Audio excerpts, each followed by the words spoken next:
रस्ता नहीं है कोल हो सकता है कि उस वक्त के डॉक्टर को तबीबा को प्रोफैसर को सर्जना को ये घर वाले ने इलाज करवाने की कोशिश की हो सकता है कि उस वक्त के डॉक्टरों ने भी जवाब दे दिया हो कि हम इसकी बीमारी का इलाज नहीं कर सकते। चारों तरफ से इस आदमी के लिए दरवाजे बंद हैं, कोई उम्मीद नहीं है। समटाइम हम भी ना उम्मीद हो जाते हैं, हम भी ना उम्मीद हो जाते हैं। जो आजमाइश का सामना करना पवे या मुश्किलात का सामना करना पवे ना, असी ना उम्मीद हो जाते हैं। लेकिन मुकद्दस पौल कहता है कि ईमान के बानी और कामल करने वाले यीशु को तकते रहो। यीशु को तकने की जरूरत है। ये आदमी ना उम्मीद हो चुका है, कोई मसाइल नहीं है इसके पास, कोई रुपया पैसा इसके पास नहीं है, ये बिल्कुल ना उम्मीद है, ये ना उम्मीद हो चुका है। हो उसके पास जाता होगा लेकिन ना उम्मीद वापिस आ जाता होगा। समटाइम हम भी कहते हैं कि यार अन्ने साल हो गए ने, अन्ने महीने हो गए ने, मैं चर्च जा रही हाँ चर्च जा रहा वहाँ, लेकिन खुदा साड़ी दुआ का जवाब क्यों नहीं दे रहा। हम ना उम्मीद हो जाते हैं। बेदिली की स्पिरिट हमारे साथ काम करना शुरू कर देती है। लेकिन मुकाशफा की किताब का मुसन्नफ कहता है कि जो आखिर तक बर्दाश्त करेगा मैं उसे जिंदगी का ताज दूंगा, मैं उसे जिंदगी का ताज दूंगा। ये भी ना उम्मीद हो चुका है, कोई उम्मीद नहीं है इसके पास, ना उम्मीद पड़ा उस होश पर पड़ा है, ये चारपाई पर पड़ा है। 38 साल मेरे अजीजों एक लंबा अरसा, एक लंबा पीरियड है। 38 साल का अरसा कोई छोटा अरसा नहीं है, बहुत लंबा अरसा है, बहुत लंबा पीरियड है। इसके पास कोई वसाइल नहीं है, कोई सोर्सेस नहीं है इसके पास, कोई जरिया नहीं है इसके पास कि कौन मुझे छुड़ाएगा, कौन मुझे बचाएगा।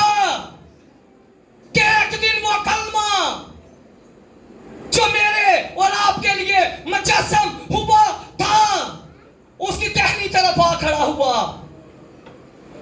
उसकी टहनी तरफ आ खड़ा हुआ। यीशु ने उससे कहा, क्या तू शिफा लेना चाहता है? क्या तू शिफा लेना चाहता है?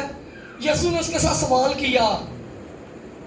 उन्हें समझा कि पता नहीं भीड़ में कोई आम शख्स मेरे नाल गल करता पाया है।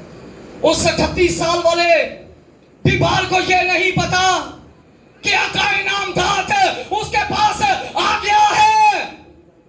उस 38 साल वाले बीमार को यह नहीं पता कि जो उससे कलाम कर रहा है वो कौन है। उसने समझा कि भीड़ में से कोई आम शख्स मेरे साथ बात कर रहा है। यीशु ने उनसे कहा, क्या तू शिफा लेना चाहता है? उसने समझा कि शायद भीड़ दे विचों ना कोई सादा जिहा आदमी उठा हुआ ते वो मेरी इतमाददारी लिए आया मेरे कोल। क्या तू शिफा लेना चाहता है? उस 38 साल वाले बीमार को यह नहीं पता कि जिसकी पोशाक और रान पर एक नाम लिखा हुआ मिलता है कि वो खुदाबंदों का खुदा है, वो बादशाहों का बादशाह है, आज वो उसके पास आ गया है। उस 38 साल वाले बीमार को यह नहीं पता कि जिसके कहने से आसमानों से मन बरसता है आज वो उसके पास आ गया है। उस 38 साल वाले बीमार को यह नहीं पता कि जिसके कहने से दरियाए कुलसम 2 हिस्सों में तकसीम हो जाता है आज वो उसके पास आ गया है। उस 38 साल वाले बीमार को ये नहीं पता कि फकरे मौजूदात उसके पास आ गया है। उस 38 साल वाले बीमार को ये नहीं पता कि रब्बाना यसू अल मसीह मेरे पास आ गया है। उस 38 साल वाले बीमार को यह नहीं पता कि जो 5 रोटियों को 5,000 में तकसीम करने की कुदरत रखता है, आज वो मेरे पास आ गया है। उस 38 साल वाले बीमार को यह नहीं पता कि जिसके कहने से मुर्दे कब्रों में से बाहर आते हैं, आज वो उसके पास आ गया है। यीशु ने उससे कहा, क्या तू शिफा लेना चाहता है? अब ये बात सोचने वाली है, ये बात सीखने वाली है। यीशु ने उससे कहा, क्या तू शिफा लेना चाहता है? तो उन रिश्तेदारों की आसत आ रही है, उससे अपने रिश्तेदारों की आसत आ रही है।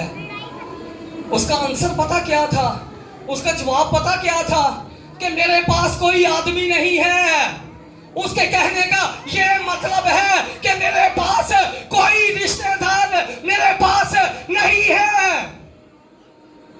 यीशु सवाल कुछ करता पिया है, पेशेंट जवाब कुछ दे रहा है। यीशु दी शफा, यीशु दी तमादारी आस्ते आया है। यीशु उसे हील करने के लिए आया है। यीशु उसके साथ कलाम कर रहा है, क्या तू शिफा लेना चाहता है? वो क्या कह रहा है कि खुदा मेरे को मेरा कोई रिश्तेदार नहीं हैगा, कि जब वक्त पर खुदा का फरिश्ता आता है, इस हौज के पानी को हलाता है, तो वो मुझे इस हौज में उतार दे। खुदा मेरे को कोई मेरा रिश्तेदार नहीं हैगा। आज बहुत से लोगों की जरा साड़ी फैमिली दे विचों कोई रिच हो जावे ना, खुदा उन्हें स्टैबलिश कर देवे, तो साड़ियाँ निगाहां उहदे ते लग जांदियां हैगियां ने कि उहदे कोलों हर साड़ी जरूरत पूरी हो जाएगी, उहदे कोलों साड़ी हर तमन्ना पूरी हो जाएगी। लेकिन अकॉर्डिंग टू बाइबल रोंग, ये रोंग है। किताबे मुकद्दस में लिखा है कि तुम उसकी बादशाही और उसकी रास्तबाजी की तलाश करो तो ये सारी चीजें तुमको मिल जाएंगी। आज हर एक बशर की, आज कितने लोग चाहते हैं कि मैं अमीर हो जाऊं? कोई भी नहीं होना चाहता। दसो, सादा सोखा जैसा सवाल है, वैसा मैंने औखा सवाल किया है। कोई भी नहीं अमीर होना चाहता। आज हर बशर की ये ख्वाहिश है कि मैं रिच हो जाऊं, मैं अमीर हो जाऊं। मेरे और आपके यीशु की ये डिजायर है, उसकी भी ये विश है कि तुम अमीर हो जाओ, तुम रिच हो जाओ। लिखा है, इसी में पैटर्न लिखा है, इसी में नमूना लिखा है। मुकाशफा की किताब 3 बाब के अंदर वो नमूना, वो पैटर्न लिखा है। खुदावंद यीशु मसीह की ये डिजायर है कि आप लोग अमीर हो जाएं, आप लोग रिच हो जाएं, आपके सामने कोई ठहर ना सके। खुदावंद चाहता है कि आप अमीर हो जाएं। पैटर्न पता क्या लिखा है कि अगर तू दौलतमंद होना चाहता है तो मुझसे आग में तपा हुआ सोना खरीद ले। यह सोना खरीदने की जरूरत है, जो आग में तपा हुआ सोना है। खरीद लवांगे तो रिच हो जावांगे, नहीं खरीदांगे तो फिर कोल्लू के बैल की तरह घूम फिर के फिर उठे ही। पिछले साल लाइफ उस तरह सी, घराने के हालात भी उस तरह दे सी। नहीं बदलेंगे। खुदा का खादम होने के नाते आपको साफ अल्फाज में कह रहा हूं कि अगर चाहते हैं कि मेरे घर के हालात बदले, मेरे घर के हालात बदल जाए, तो फिर मेरे असीसों मांगने की जरूरत है। उसने कहा कि मुझसे मांग तो मांगता रहिएगा, ईला रबा तो मैं कौमों को तेरी मंताफी मिरास कर दूंगा। मुझसे मांग तो मैं कौमों को तेरी मिरास कर दूंगा। ते अज दे मसीह टुकड़े मंगन ते दुख के साथ ये बात कर रहा हूं, टुकड़े मांगने पर मजबूर हम हो चुके हैं। वजह क्या है? हमने अभी तक उसे अपनी जिंदगी में शख्सी निजात दहिंदा कबूल नहीं किया। मुकद्दस दाऊद अपनी जिंदगी का तजर्बा बयान करता है। वो कहता है कि पहले मैं जवान था, अब बूढ़ा हूं, तो भी मैंने रास्तबाज की औलाद को कभी बेकस और टुकड़े मांगते नहीं देखा। यीशु ने कहा, क्या तू शिफा लेना चाहता है? उसने कहा कि खुदावंद मैं शिफा तो लेना चाहता हूं, लेकिन मेरा रिश्तेदार कोई मेरे पास नहीं है कि जब वक्त पर खुदा का फरिश्ता आता है, इस हौज के पानी को हिलाता है, तो वो मुझे इस हौज में उतार दे,